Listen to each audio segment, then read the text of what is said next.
So, bukod dito sa ginawa natin mga brothers, ito, kawayan na to. So, doon sa isang video natin, di po ba yung dumi ng ating alaga ay napupunta dito sa baba, hindi siya sumasalaray doon sa bandaron. Ang purpose po nito isang ito ay nakakapag-relax din yung ating mga alagang inahin. Nakakaupo sila riyan diyan sa ito, nagiging parang libangan nila na sila'y nauupo dito sa kawayan na yan. Kung saan naipapatong nila rito yung kanilang bandang puwitan at nakakaupo sila. At sa ganung klase ng sistema, yun nakapagbibigay ng relax sa ating mga alaga. Madalas, ganyan yung posisyon niya kapag siya ay dumudumi. Umaatras po ng konti yan. Kaya yung kanyang pinakadumi ay talagang dito siya nalalag sa baba na ito. Sapagkat ito yung nagsisilbing pumipigil sa kanya, itong ginawa natin ito. At gaya nga nung sinabi nyo, less trabaho, less linis, less lahat, hindi dumudumi talaga yung ating mga alagang baboy, yung ating mga alagang inahin. So malaking benefits para sa atin po yung ganung bagay. At hindi lang yun, maya makikita natin yan, itong si Siomay, uupo yan dyan sa kawayan po na yan. Hindi naman sila lalagpas dyan kasi meron naman tayong depensang nakalagay dito para sila ay tumama dito sakaling sumobra man yung upo nila. Pwede rin naman lagyan natin dito ng harang yan dito sa area ng kamay ko na to hanggang dito para kung sakaling nasobra yung kanilang upo ay sasagko yung kanilang banda na to dito sa area na to. Pero hindi naman nangyayari ganun kaya hindi ko na muna nilagyan at hinayaan ko sila. Pero bago yan, siyempre kailangan nating linisin yung ating mga alagang inahin, lalo na yung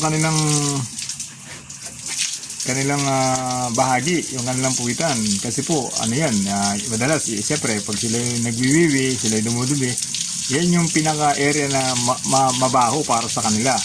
So, yan din yung laging pinupuntahan ng ating mga kaaway na langaw, yung bahagi na yan. Kaya talagang lagi natin lilinisin mabuti yung bahagi na yan, yung kanilang puwitan, para yung amoy ng dumi nila at yung amoy ng panghinang kanilang wiwi ay natatanggal natin sa pamamagitan ng paglilinis po ng tubig.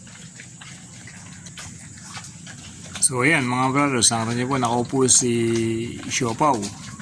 So nagiging libangan din yan, parang laruan nila yan. Hinaupo sila dyan sa kawayan na yan po. Ayan, tingnan niyo po. Ayan, ganyan. Nakaangat yung kanyang dalawang paa sa likuran. So nakaupo siya. Ayan, habang meron siyang inaabot na pagkain siguro, meron din nila. Pero common na lagi nilang ginagawa yung ganyang senaryo sa ating mga alaga po. So sa bagay na yan, nagiging natututo sila lagi na kapag dumudumi talaga, pumaatras sila talaga mga brothers. So pag atras nila, dito talaga bumabagsak yan. Kaya less trabaho lagi tayo sa paglilinis ng kanilang kulungan. Hindi sila nakakalat at hindi dumidikit yung mga dumi ng ating mga alaga sa kanilang katawan kasi malayo po sa kanila. Hindi naman tatama po sa kanila. Dito bumabagsak dito sa lugar na ito. Hindi lamang tayo, higa ang kanilang ginagawa. So nagsisilbing pinakaupuan din nila itong mga kawayan to. Nare-relax sila yan. Tignan niyo po mga brothers, si Siomay. O ayan mga brothers, naupo na rin si Siomay. Tignan niyo po yung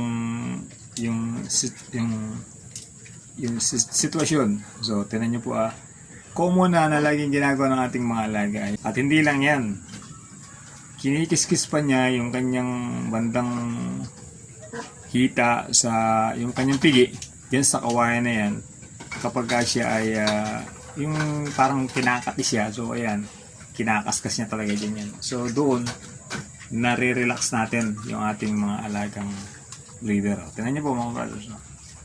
So ayan yung purpose, hindi lamang doon sa iwas trabaho tayo dahil yung dumi nila doon bumabagsak.